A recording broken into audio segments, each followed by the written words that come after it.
They told me for years there was no money in podcasting. Well, they were all wrong. But I feel like I'm gonna move more into post-production as far, as opposed to pre-production or production.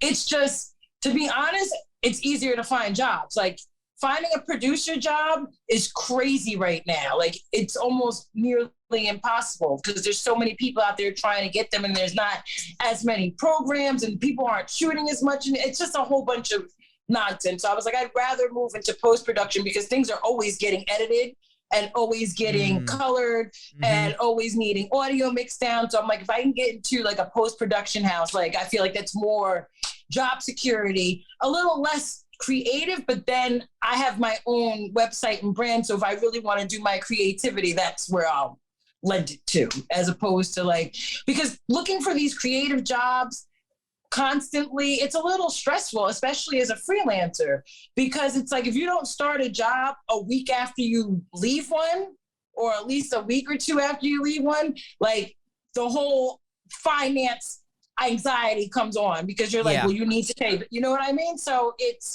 I feel like moving into post-production is going to be a little bit more sound for me and a little bit more stable while I try to work on, my own brand. I think that was the biggest eye-opener for me because, I joined Karma fresh out of school, right? Fresh out of college, not knowing anything in the world. To that, my salary was the most money I ever thought of in my entire life. So I just took it and ran. But, working with people like you, George Lois, Hex, and all those people who have been in production forever, I was just like, oh, this is a gig economy. I didn't know what the gig economy was. Never heard that term in my life. I didn't understand freelancing. None of that. So I guess COVID made a small world already smaller.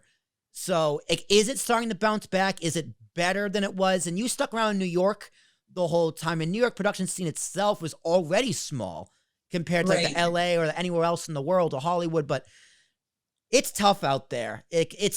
So why continue doing the gig economy then freelance? You just like the freedom, or is it just that much harder to get full-time work in this industry? It's harder to get full-time work, and the actual full-time, like the things that are offered as full-time is not something that most of us do. Like, fortunately for me, I've worked in news. Most of the full-time gigs are in things like news, stuff like that, or creative agencies or post-production.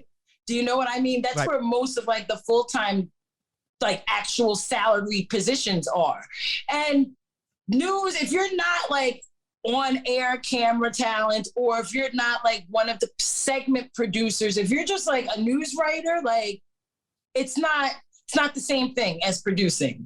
So news is like, unless you've already done it, you don't really want to do it. And in addition to that, if you haven't been in news, it's going to be hard for you to actually get into it if you're coming from like just doing like commercials or something, because it's structured completely different.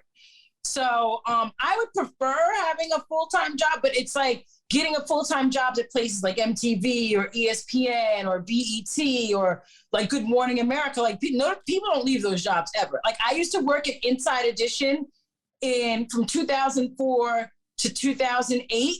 The majority of the producers that were there are still there. Like, so a lot of people who are in my grouping of story producers or story coordinators ends up leaving the company because the producers that were there were not going. So there was nowhere, there's no room for movement. Like there are producers at Good Morning America and like Dateline and all these places that left Inside Edition in like 2005 and are still producers there. So like to me, I feel like news is hard to grow if there's somebody there who's really, really, really good at their job and they're not trying to get rid of. Yeah. So that's, I prefer not to freelance. In fact, I hate freelancing. I hate a gig economy. I really, really, really hate it. I know it works well for some people who I think also it's the type of jobs and the type of stuff that you produce or shoot that you're able to get like a rolling,